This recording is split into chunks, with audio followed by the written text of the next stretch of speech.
Thought of the day. How do you get people who may not be gun owners, or maybe they're all the way to the extreme of being anti-gun? How do you, as a gun owner, get them comfortable with you as a gun owner? And, you know, there's a lot of things that are involved in this. If you're a gun owner, I'm sure you've had family or friends or someone in your life that was either just vehemently against you owning a gun because they're anti-gun, or maybe they're just uncomfortable, or whatever it may be. And there's a large swath in between those two extremes, but you've probably had to deal with it before. And, you know, there's just times when it doesn't matter how many conversations that you've had about gun crime and statistics and murder rates and gun laws and all these things, the Second Amendment, and God knows how many conversations you as a gun owner and somebody who supports the Second Amendment have actually had with people about all this stuff. And it's not that those are not good conversations to have. I believe they absolutely are necessary to have with people.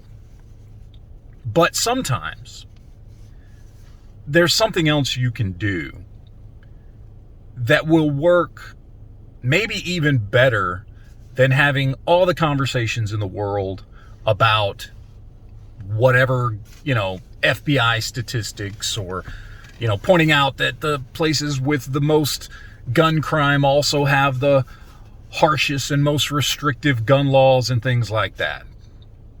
Sometimes there's something you can do that works with family and friends, coworkers, things like that. And it's really, really simple. And it's something that has worked for me several times in my life with people that I knew, both family and friends, and also with coworkers. And that was just being a good person. Now, I'm not sitting here saying like, oh, I'm a good person or anything like that. I mean, generally speaking, I'm kind of an asshole, but I like to think a fairly good person. And I try, especially when someone knows that I'm a gun owner, as much as I come onto YouTube and talk shit about all kinds of things, in my personal life, I try to be a good person and a good example of a gun owner to everyone else, right?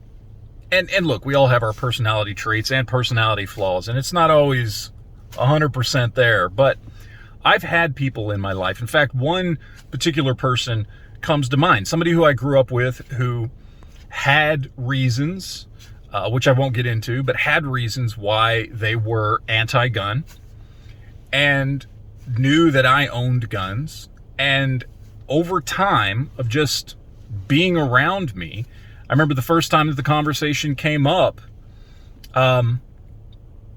it was, well, I don't trust people with guns, but I trust you with a gun.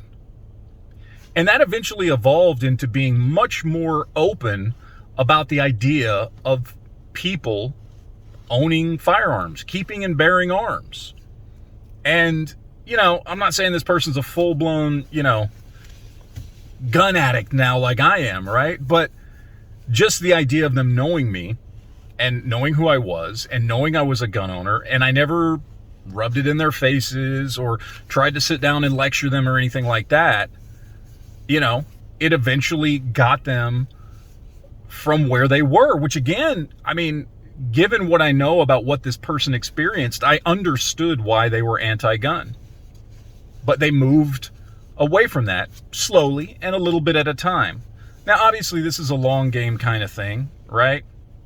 Like, this isn't something you're going to do overnight. You're just going to show up to somebody who's anti-gun and just be like, hey, you know, I'm a good person. And all of a sudden they're going to be pro-gun or anything like that.